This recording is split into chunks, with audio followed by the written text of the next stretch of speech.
Ao longo da trajetória da nossa vida, muitas vezes a gente experimenta momentos de adversidade. Momentos em que as coisas elas não acontecem da maneira como a gente tinha planejado, como a gente esperava. Momentos em que, de repente, a sensação que a gente tem é que tudo está virando de ponta cabeça. São momentos de angústia, de frustração, de dor, de decepção, que muitas vezes aparecem e chegam repentinamente pelos mais variados motivos, entrando pelas mais variadas portas. Às vezes essa angústia e essa sensação de desequilíbrio que a gente experimenta se dá por conta da maneira como as coisas estão indo no nosso casamento, na criação dos nossos filhos, no nosso trabalho, ou em qualquer tipo de relacionamento, na instabilidade das coisas à nossa volta. Isso faz com que o nosso coração gradativamente fique apreensivo, preocupado, angustiado. Tempos de angústias são a realidade da vida de todos nós. Elas fazem parte desse cotidiano de um mundo instável, que, contaminado pelo pecado, agora está fluindo de maneira diferente daquela que ele foi preparado para fluir. E nós vivemos o nosso dia a dia exatamente neste mundo.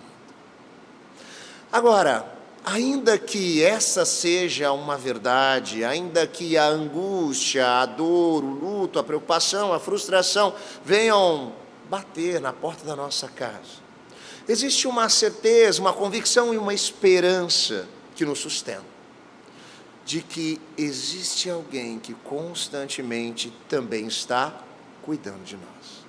A certeza do cuidado de Deus é aquilo que pode trazer o alento, o refrigério, mesmo em meio aos momentos mais complexos da nossa vida, mesmo naqueles momentos onde a gente sequer tem forças para se levantar pela manhã. E é exatamente nessa direção que eu quero conversar com você na noite de hoje, fazendo uma reflexão a partir da leitura do Salmo de número 11. Para tanto, eu convido você, então, a abrir, a ligar a sua Bíblia no Salmo de número 11. Eu vou fazer a leitura na NVI, na Nova Versão Internacional. Você pode acompanhar na versão que você tem em mãos. E eu desafio você a, durante essa semana, voltar a esse texto. Ler e reler esse trecho da Palavra de Deus que nos diz o seguinte: no Senhor me refugio. Como então podem dizer-me, fuja como um pássaro para os montes? Vejam, os ímpios prepararam seus arcos, colocam as flechas contra as cordas, para das sombras as atirarem nos retos de coração. Quando os fundamentos estão sendo destruídos, o que pode fazer o justo? O Senhor está no seu santo templo. O Senhor tem o seu trono nos céus, seus olhos observam, seus olhos examinam os filhos dos homens. O Senhor prova o justo, mas um ímpio, a quem ama a injustiça, sua alma odeia. Sobre os ímpios fará chover brasas ardentes, enxofre incandescente, vento ressecante é o que terão. Pois o Senhor é justo e ama a justiça, os retos verão a sua face. Oremos. Deus eterno, que a sua palavra venha como uma espada penetrante ao nosso coração, nos trazendo sabedoria, sensibilidade e discernimento, para compreendermos aquilo que o Senhor quer fazer em nós e através de nós, no nome de Jesus. Amém e amém. Graças a Deus. Queridos, o Salmo de número 11 é o primeiro dos chamados cânticos de confiança. Assim como o Salmo 11, nós temos o Salmo 16, talvez o mais conhecido deles, o Salmo de número 23, que nos atesta que o Senhor é o nosso pastor e nós não vamos sentir falta de nada. Especificamente aqui no Salmo 11, nós encontramos Davi em um momento de angústia, de preocupação, de adversidade, onde ele recebe da parte daqueles que estavam próximos a ele alguns conselhos de fuga, que ele simplesmente abandonasse o palácio para que ele pudesse cuidar da sua própria vida. Davi era rei e de repente ele descobre que tem alguém ali infiltrado no palácio, e isso traz para ele uma preocupação, uma insegurança, e as pessoas começam a dizer: olha, a qualquer momento você pode perder a sua própria vida, é melhor você fugir, é melhor você sair daqui enquanto é tempo. Você precisa tomar cuidado de você. E ele então ali angustiado olha para a sua própria vida, olha para a sociedade, olha para o que está acontecendo, olha para aquele momento de instabilidade social e percebe que as coisas estão meio que desmoronando. É isso que parece. Parece que a vida ordinária, aquilo que era natural, aquilo que se encontrava, se conhecia, se fazia todo dia, de repente está saindo do eixo. De repente está deixando de ser possível. É interessante porque o verso 3 diz que os fundamentos estão sendo destruídos. Não há ordem, a vida ordinária, ela parece estar em risco. Davi então poderia seguir esses tais conselhos e fugir, mas de fato a sua percepção é que se ele simplesmente virasse as costas, fosse embora, a sociedade entraria em colapso, porque aquela situação de fato se agravava. Então, tentando demonstrar amor a Deus e ao próximo, ele percebe que a melhor maneira de fazer isso é não fugindo, mas enfrentando o desafio, ainda que isso pudesse trazer consequências, ainda que isso fosse complexo, ainda que isso fosse difícil. O pastor Tim Keller, refletindo sobre o Salmo de número 11, ele fala de 3 atitudes que nós devemos ter por tempo de angústia: parar de tentar controlar todas as coisas, encarar os desafios e buscar a face de Deus. Isso parece, de fato, propício para qualquer momento de adversidade. E é exatamente então nessa direção que eu quero caminhar com vocês nessa noite. Olhando, por exemplo, para o versículo de número 4, onde nós encontramos: o Senhor está no seu santo templo, o Senhor tem o seu trono nos céus, os seus olhos observam, os seus olhos examinam os filhos dos homens. Percebendo assim que Deus é soberano. E dessa maneira nós temos então esse bom conselho. Se Deus é poderoso e soberano, nós deveríamos parar de tentar governar o mundo à nossa volta, não é verdade? Se você perceber, os 3 primeiros versículos do Salmo 11 demonstram o pânico da instabilidade, dos fundamentos que estão sendo desabados e destruídos, da vida ordinária que está entrando em colapso. Mas, curiosamente, a partir do versículo 4, as coisas mudam. As coisas mudam. Ele traz para nós uma nova percepção, focando naquilo que pode ser feito por alguém que de fato consegue resolver a situação. É verdade, nós seres humanos acreditamos que nós temos o controle. E quando alguma coisa sai diferente daquilo que a gente tinha planejado, geralmente a gente pensa que o mundo perdeu o controle. Provavelmente você já usou essa expressão. As coisas estão fora de controle. Do controle de quem? Do seu? Do meu? Isso não é verdade. Um mundo, ainda que não esteja debaixo do seu controle, ainda que as coisas não estejam acontecendo da maneira como você imaginava ou gostaria, elas estão debaixo do cuidado e do governo do Deus soberano, poderoso, que controla todas as coisas, que tem as rédeas que regem o universo. Se você se recorda do apóstolo Paulo escrevendo à igreja de Roma, ele diz que nós sabemos que Deus age em todas as coisas para o bem daqueles que o amam, dos que foram chamados de acordo com o seu propósito. Quando nós ouvimos esse tipo de coisa, que Deus age em tudo para o bem, é muito comum nós colocarmos a ênfase desse tipo de versículo no bem. Afinal de contas, o que a gente mais quer é que as coisas à nossa volta possam seguir bem. Mas a ênfase desse tipo de versículo não está no bem, está no tudo, no todas as coisas. Independente do que é, das circunstâncias, até mesmo das adversidades, elas cooperam para o bem. Quando a gente olha para a trajetória da história bíblica, a gente pode perceber isso de diversas maneiras. Talvez você se recorde da história de um homem chamado José, que foi vendido pelos seus próprios irmãos como escravo. Ele chega no Egito nesse tempo de angústia, frustração, decepção. Alguém que tinha sido deixado de lado, pior do que isso, traído pela própria família, pelo seu próprio sangue. Em meio ao desespero, ele tem agora um novo momento, uma nova oportunidade. E ele faz com zelo, dando o seu melhor, tudo aquilo que vinha à sua mão a fazer. Ele então prospera na casa do seu senhor Potifar. E mais uma vez, ele experimenta a angústia de ser traído, de ser atribuído a ele algo que ele não tinha feito. Ele vai parar na cadeia, mais uma vez.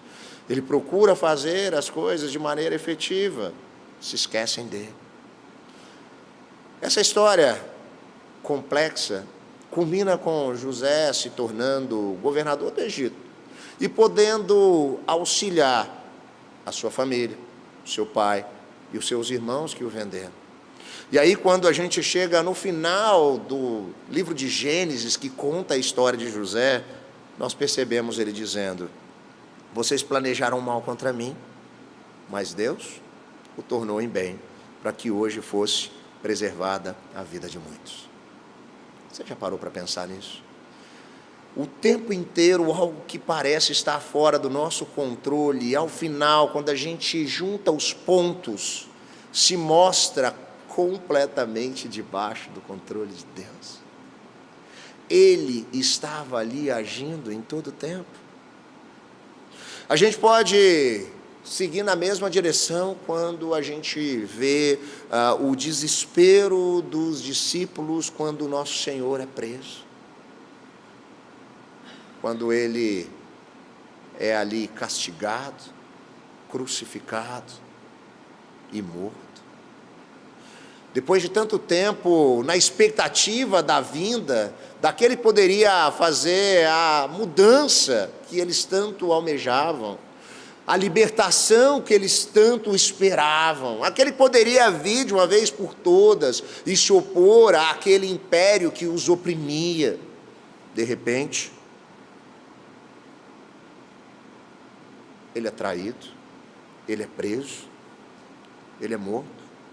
Em Atos capítulo 4, a gente vê isso sendo relatado. De fato, Herodes e Pôncio Pilatos reuniram-se com os gentios, com os povos de Israel nessa cidade, para conspirar contra o seu santo servo Jesus, a quem ungiste. Fizeram que o teu poder e a tua vontade haviam decidido de antemão que acontecesse. Aquilo que foi feito por aqueles homens era algo que havia sido estabelecido pelo próprio Deus, para que nós pudéssemos efetivamente sermos trazidos de volta para um relacionamento efetivo, genuíno, de intimidade com Ele. É verdade, às vezes a gente não consegue entender por que essas coisas acontecem. Afinal de contas, a gente tem uma visão um tanto quanto limitada diante de Deus. A gente não sabe muito bem por que essas coisas acontecem. Vou ser muito sincero, acredito que talvez a gente nem conseguiria compreender. Às vezes o que vem na minha cabeça, nessa nossa tentativa de querer saber algumas coisas, é como se Deus fosse explicar isso para nós, ainda assim nós não compreendêssemos. É que nem você chegar para uma criança de 3 anos que está sentada na mesa e está vislumbrando a sobremesa, mas o almoço ainda não foi posto. E aí você quer discutir com a criança de 3 anos que ela precisa esperar o almoço para depois ela comer o doce e o chocolate. Talvez você tenha ótimas argumentações para isso. Vai te fazer mal, vai dar dor de barriga, você precisa primeiro comer o salgado. Eu duvido que você consiga convencer. Ela não consegue entender e compreender. Muitas vezes é exatamente o que acontece com a gente. A gente não consegue entender e compreender por que algumas coisas acontecem do jeito que elas acontecem, na hora que elas acontecem. Até porque a gente tem um coração tão enganoso que a gente não sabe nem o que é bom e o que é ruim. Às vezes a gente olha para uma coisa e diz, uau, isso é o melhor que poderia ter me acontecido. 3 semanas depois tudo mudou, aquilo foi a pior coisa que poderia ter me acontecido. O contrário é verdadeiro. A gente tem essa incapacidade de perceber as coisas, mas a vontade de Deus, ela é boa, perfeita e agradável. Deus é soberano. Qual o recado para nós, para mim, para você? Para de tentar ter controle. Para de tentar governar o mundo à sua volta. Pode parecer que ele está fora do nosso controle, mas ele não está fora do controle de Deus.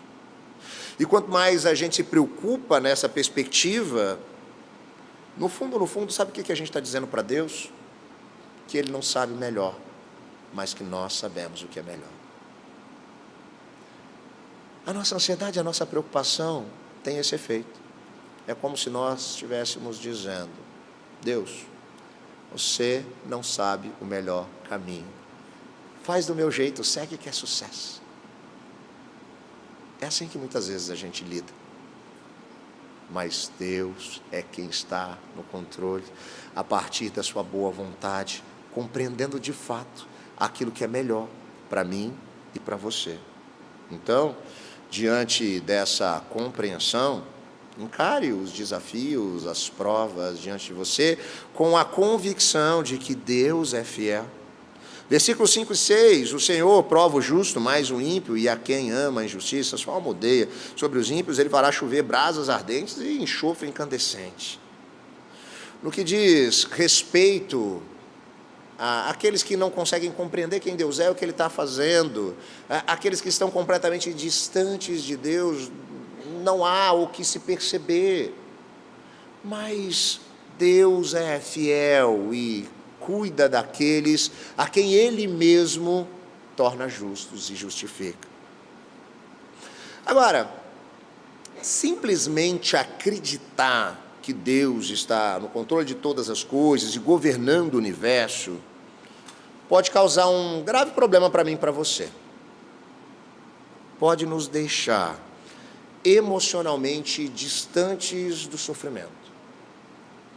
E isso, infelizmente, às vezes acontece.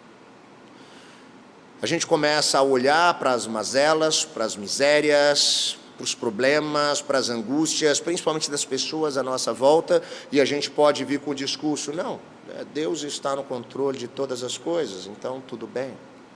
E isso faz com que o nosso coração se torne um coração endurecido. Um coração indiferente. Um coração que não se importa. Agora, a gente precisa entender que existe de fato algo que Deus está fazendo em nós, em todos nós, por meio da adversidade. Ele está nos levando ao caminho da maturidade, e amadurecer, crescer, dói, e às vezes dói pra caramba, dói muito.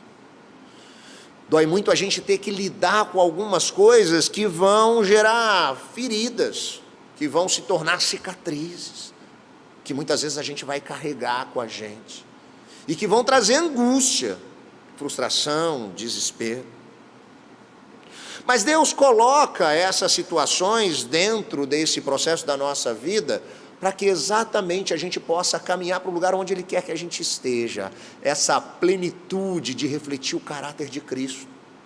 Agora repare, existe algo sensacional na maneira como Deus lida conosco, porque nós somos diferentes uns dos outros. Então, dentro dessa trajetória de crescimento e amadurecimento, nossas histórias não vão ser iguais. Talvez aquilo que vai ser a minha angústia, você nunca vai experimentar. Talvez eu não consiga nem ter ideia daquele que é o seu desespero. Histórias diferentes, trajetórias diferentes, mas tudo isso debaixo daquilo que Deus quer ensinar a cada um. Algumas semanas eu estava pregando aqui, falando de Jonas, que ele vai fugir de Deus, e de repente ele vai para a barriga do peixe, e aí ele tem uma compreensão de algumas coisas, ele ora arrependido, mas depois ele tem outra oportunidade, mas mais uma vez o seu coração fica endurecido diante daquilo que Deus está fazendo, e Deus está ali ensinando, seja dentro do ventre de um peixe, seja à sombra de uma planta imprevisível, algo para o processo do seu crescimento. A gente leu hoje aqui o primeiro capítulo de Jó, um livro que nos conta a história de um homem que tem constantemente a motivação da sua fé sendo provada. Esse é o questionamento do inimigo de nossas almas. Será que ele não é assim porque tudo vai bem? E a motivação da fé dele é provada.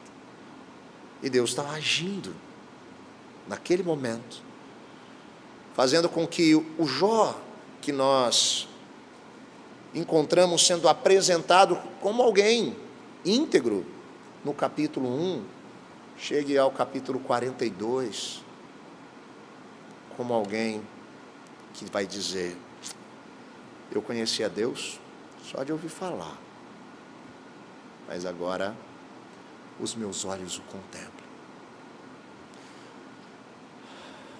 O que Deus está fazendo na nossa vida é algo único.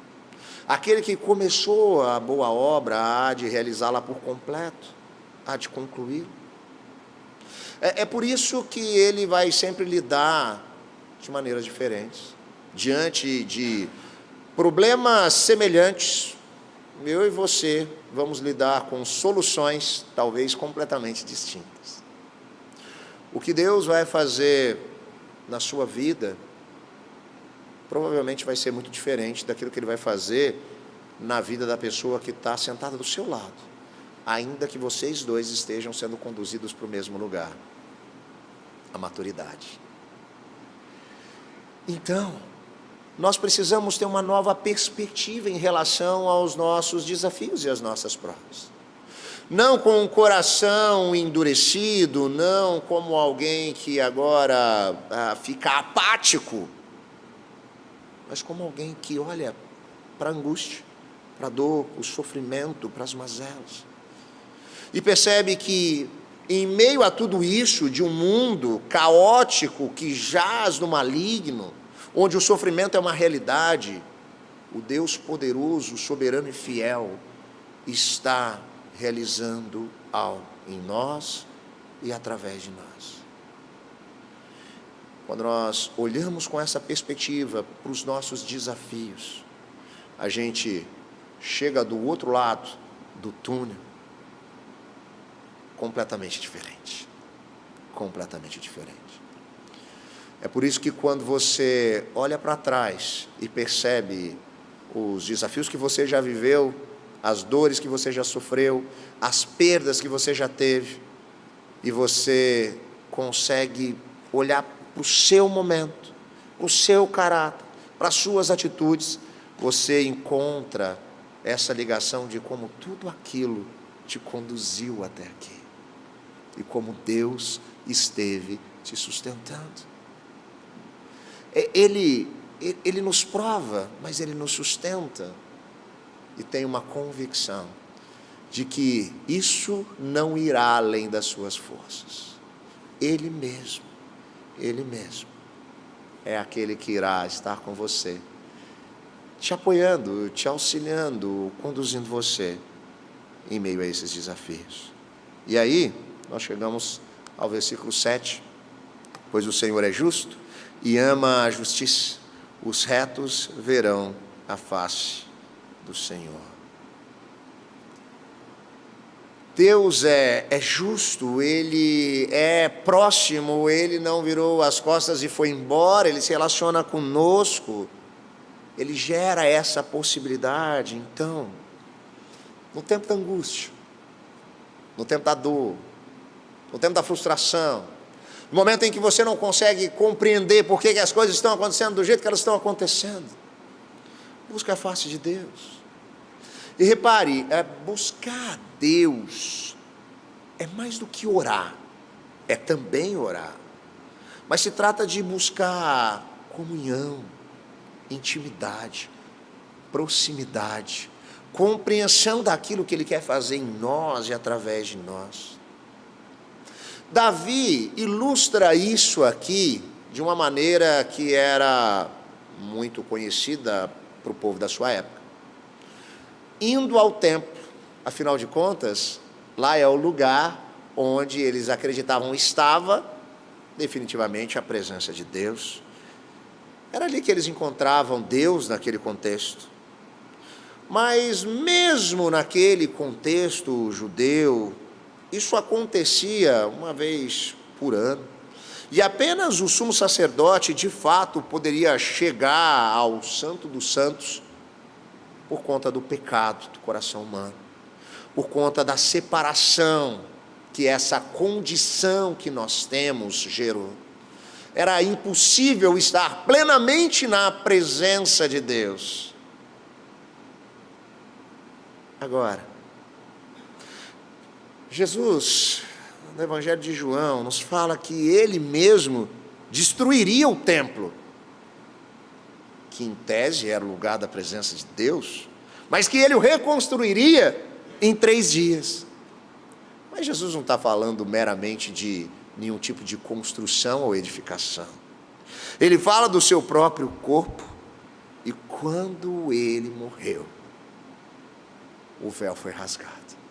Nós agora podemos, de fato, buscar a Deus, estar diante da face de Deus, viver um relacionamento com Deus por conta daquilo que Ele fez. Nós podemos estar diante da face de Deus, viver com Ele um relacionamento real, de intimidade, que nos sustenta em meio às adversidades e o tempo da angústia. Repare, olha essa caminhada, olha essa trajetória, olha esse processo. Primeiro, para de tentar controlar tudo, de achar que tem que ser do seu jeito, de achar que se não for da maneira como você tinha planejado, as coisas estão fora do controle. Existe alguém que de fato está no controle. Encare esses desafios, tente perceber em meio ao olho do furacão que Deus está te conduzindo. Ele é fiel. Eu sei, pastor, mas quando as coisas estão desabando da minha cabeça, eu não consigo olhar para lugar nenhum. Mas você pode ter esperança, você pode ter a convicção de que Ele está ali, te sustentando, carregando na sua mão, carregando você nos braços. E isso te leva agora a perceber a importância de viver essa intimidade, esse relacionamento com Ele, que é possível por conta daquilo que Jesus fez por mim e por você. Essa certeza, essa convicção, a possibilidade de dar razão da nossa esperança, é algo que traz alento, alívio, abrigo, no tempo da dor, no tempo da angústia, no tempo da adversidade, no tempo da perda, no tempo do luto. Eu e você podemos viver essa intimidade, nós não estamos sozinhos. Não existe, a partir das Sagradas Escrituras, nenhuma promessa de que você vai ser feliz e tudo vai dar certo para você. Não. Isso não é uma possibilidade no mundo instável.